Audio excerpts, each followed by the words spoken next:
Want to know how I find premium paying setups before everybody else? In today's video, I'm going to show you exactly how I do it.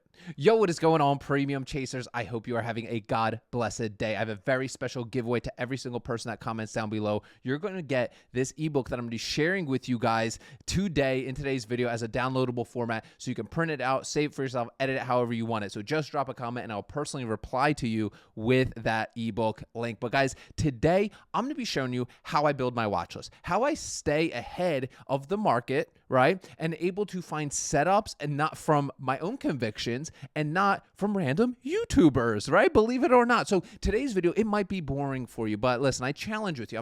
This isn't going to be a long one, right? But if you give me here 5 to 10 minutes, you guys already know how I like to rant, right? I promise you this is probably going to be one of the most important videos that I have on this channel, okay? Deal? Let's get it. So first and foremost, right? I got to give credit to where credit's due. Okay, I'll leave a link for it down below. The book that really changed my mindset, guys. You know I love to read. I got a lot of books, but one of my favorite books is Peter Lynch, A Random Walk Down Wall Street. There is an affiliate link down below. Listen, I need to get paid, so please use my affiliate link, guys. That 50 cents is gonna get my girls into private school. Now I'm joking, but there will be an affiliate link down below if you want to support the channel anyway. But this is my favorite book on investing because it breaks down things very simply. And my entire mindset on investing is really based off Peter Lynch. I absolutely love him, right? And I've learned so much from him. So first and foremost, why does your watch list matter? And there's one word that is the most important thing I can tell you, and you're not going to find it on some random kid or adult selling you signals in a Discord channel. All right, and that is not the community that we are building here. Because if that became what this community be, I couldn't do it anymore, because that is not what this is about. Everything is about one word, and that is conviction. Okay, conviction. Only you can have conviction in a stock, okay? And you build conviction being slow and intentional, right? Not putting random stocks in your watch list that you hear from random YouTubers. I see it all of the time. Oh, this week we're all about MSTR. Listen, most of you that are degenerates and you're doing like leverage ETF on MSTR, you probably don't even understand their business model. A lot of you go into SoFi, you don't even use SoFi products. A lot of you go into SoundHound, you don't even know what that does, right? The only reason you're doing it is because you heard it on YouTube, bro? Come on now, listen to me. I'm sorry, this is going to be one of those videos, guys. This is going to be one of them videos. Listen, I can't stress enough. It might be working for you now. It will bite you. And all of your gains, all the premiums that you've collected in one bad trade can be taken away from you just like that. Okay, so I recommend you be slow and intentional with picking high conviction stocks for yourself. Now, there's nothing wrong by getting inspiration from YouTube, even from me, right? But you have to then build your own thesis around your watch list. And this is definitely a quality over quantity game, guys. Some of you have thousands of stocks in your watch list, and I'm like, oh, so you do this full time? And you're like, no, I work like 80 hours a week. Bro, what are you doing, right? No, you don't have the time to manage and setups and earnings and all the things that go into it. Guys, I'm only on the first paragraph. Let's get into it. All right, so here is the 3-lens filter I use to really hone in on building out my watch list of these slow, intentional, high conviction stocks. First and foremost, personal understanding, all right? Personal understanding. The biggest thing that I've learned from Peter Lynch and in that book is believing and investing in what you know. Some of you are like, well, Pete, I don't know anything.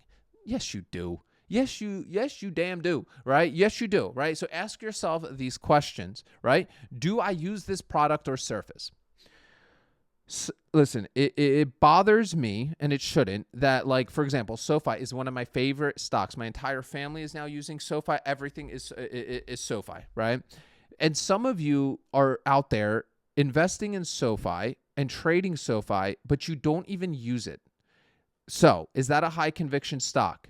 If SoFi started plummeting to zero, you're going to be the first one to be buy high, sell low, because you don't believe in it. For me, if SoFi starts dropping to zero, I'm going to buy a ton of it, Why? Because I have conviction in it. It's an amazing, it's changing banking, and you won't understand it until you see how amazing it is. Like crazy. Like these banks out here literally charging you like $50 for like 20 checks. You get them literally for free with SoFi. That's just one of the cool benefits, right? Like, again, I'm not gonna go off of a crazy tangent of why I believe SoFi, but a lot of you don't even have conviction in SoFi yet you're trading it. Look at the products you use. I challenge you for this. I used to do this a lot. Everything you touch in one day, write it down. Everything you touch or use in one day. All right, listen. All right, I know where your mind's going. But every product that you use, okay, write it down, and you will see, like from your MacBook to maybe use Android, like maybe whatever it is, write it down to the best of your ability. And guess what? You'll start do that for like a week, and you'll see patterns emerge. And then I recommend looking and getting into potentially those stocks, and you take it another level after that, right? Do you understand the business model without Googling it? That's a big one. Do you understand the business model without Googling it? Like, I'm going to just use SoFi as this example, right? When I started using SoFi, I'm like, oh, I love their, the upsell process. I like how they convert people to use various different products, do personal loans, right? They have investing accounts, right? You have checking, you have a bunch of gamified thing of it. And I was like, okay, I'm starting to see it. I started looking at it from a business perspective. Listen, one thing you guys have to understand is, especially with option selling, we have to treat this like a business, okay? Because at the end of the day, we're investing in businesses. So doesn't it make sense to look at what we're doing as a business, right? Like, I can't stress it enough. So for me, when I'm doing that, like when I'm using a product, I'm trying to understand their business model, right? Like with Apple, okay, we get the iPhone. Oh, okay, then we get the headphones. Then now we get the MacBook, bro. Right, and then we seeing it. Oh, and then we're on the subscription for the iCloud, and then we're on and we start understanding the business model, right? And that's the same thing you want to do for yourself, right? Like with products, and you should start looking at everything through a business lens, okay? Now, obviously, most importantly, would you be fine owning this for 5+ years if you had to? If you get stuck holding a stock, are you cool with it? Are you cool riding this thing down and giving yourself a heart attack and sweats at night, right? Moving over to number 2, financial simplicity. Okay, this is where we take it a little bit further. Like with Peter Lynch, like he talks about this concept of he goes into a lot of depth with like financials, but just the basic stuff. And you guys know, like for me, I don't have the time of like going through insane like financial reports. Like it's not something that excites me. I don't like it and I don't want to do it. Like, and I'm just being honest, I only do things that I want to do and I can stick with long term. Like for me, I say this a lot to you guys, like, and it's kind of morbid, but like I plan to sell options to the day I die because it's not a chore for me. It's something I do a few times, maybe a week now, but maybe just a couple times a month, right? Just go look if my stuff expired. I got the expiration. Okay, move on. Of course, and then even if you want to take it another level, you can. Right. But now with that said, I do look at a few key numbers, right? Biggest one, you guys already know, I talk about it on the channel, free cash flow. That's literally, if there's only one number that you look at these businesses that you start building your watch list, at least for the love of God, all right, please just go look that they have free cash flow, right? Like just make sure, because some of you go into stuff and it's just like, this company ain't even making money, like free cash flow money, right? Like, so make sure they have a positive cash flow. Now I understand there's times where you're investing in the future, blah, blah, blah, blah, but like, dude, then I'll ride it, at that point. Again, with option selling, I'm not trying to hit moonshots. I'm trying to collect premium here, guys. Like, I'm not trying to hit moonshots on selling options. That doesn't make any sense, right? Like, that doesn't make sense. That's what you're taking on too much risk, okay? In my opinion, obviously good debt to equity ratio. Obviously, there's always going to be some, but is it reasonable? Is there anything that causes concern, right? And is the company profitable or at least trending towards it, right? We saw a lot of this with Honest, right? A lot with Honest. It was like no free cash flow, right? But then obviously new management stuff, good earnings, right? Now we're starting to see a little bit of that recovery. And look, you didn't miss out on much. It's still trading, around the same levels, right? Now, is it an options-friendly setup? This is very important, guys. I can't stress this enough, right? You got to make sure that there's decent open interest and volume on your contracts, right? Some of these stocks that you go into, even Honest, sometimes you're like, man, I want to do some puts on this thing, but there's nothing there, and there's nothing there, right? Okay, it is what it is. Sometimes they're there, sometimes they're not, right? But you want to make sure that there is decent volume in these for you, right? So make sure you check that out first for yourself, because you want to actually be able to do the strategy on this, right? Right?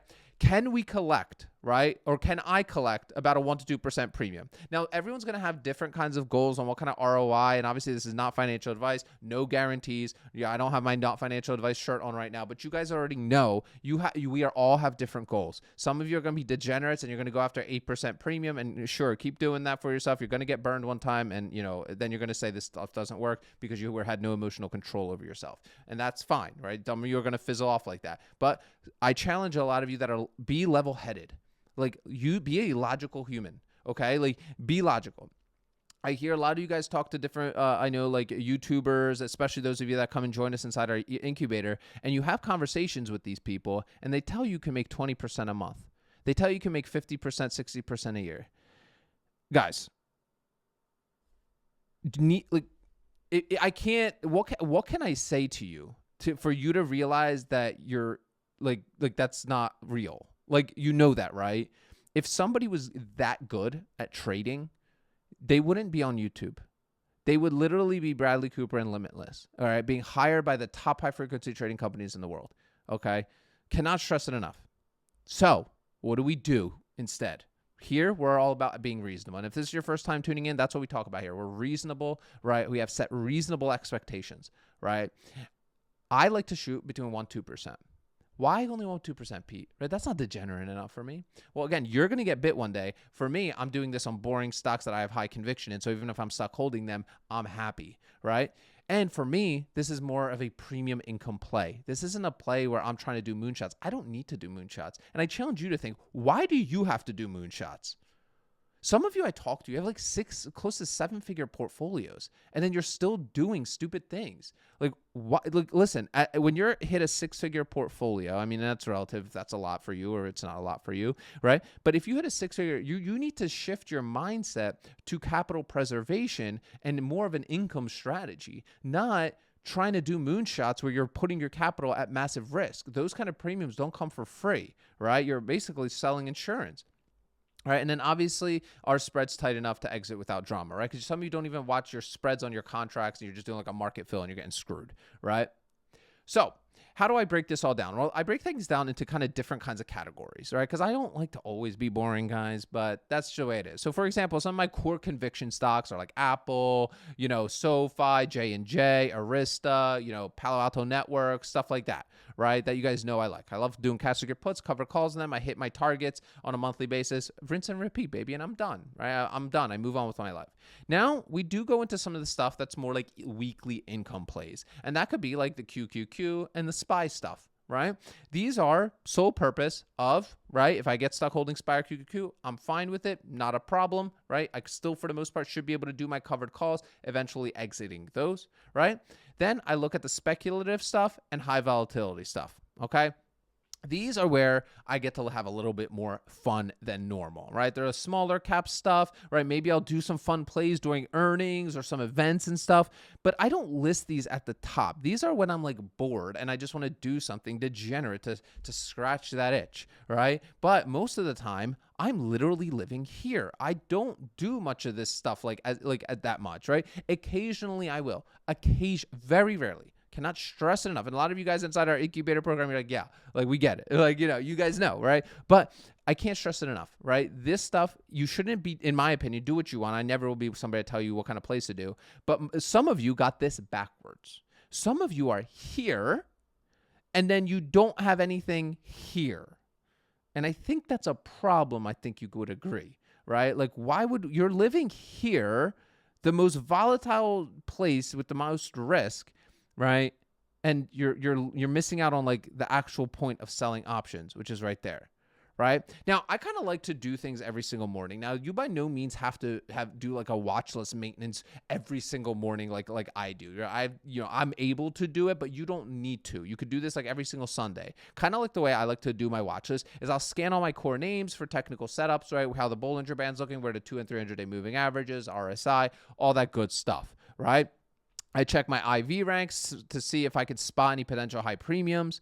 I remove any tickers that no longer meet my criteria, at least for that morning, right? And then I'll add any new tickers I've researched during the week. Maybe last week, what's cool is we all share kind of ideas and stuff in our community. So sometimes like one of you will post something, like one of you guys posted the Kraft Heinz thing. And I was like, oh, you know what? This is interesting. It hasn't been on my watch list in a while. And I'm like, wow, okay. Then I started looking at it. I'm like, great company, great for quad options, getting beat up, tossed it on.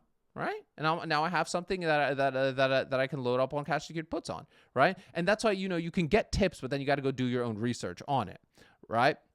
So guys, if you want this full playbook here, we're almost at over 15 minutes here. I will give this to you, and you guys can edit this, print it out, take notes on it, whatever you want. Just drop a comment down below. I'll personally respond to you with this. And while you're down there, obviously hit the like button and hit the subscribe button. If you're interested in taking a look at our 1-year-long incubator program where you learn how to set up an option selling for a portfolio for yourself the right way, take a look in the description of today's video. There's a link there, as well as a 45-minute class that really dives into more on setting up an option selling portfolio for yourself. That link will be the first one in the description of today's video. Guys, remember, sell options, collect premiums, and repeat.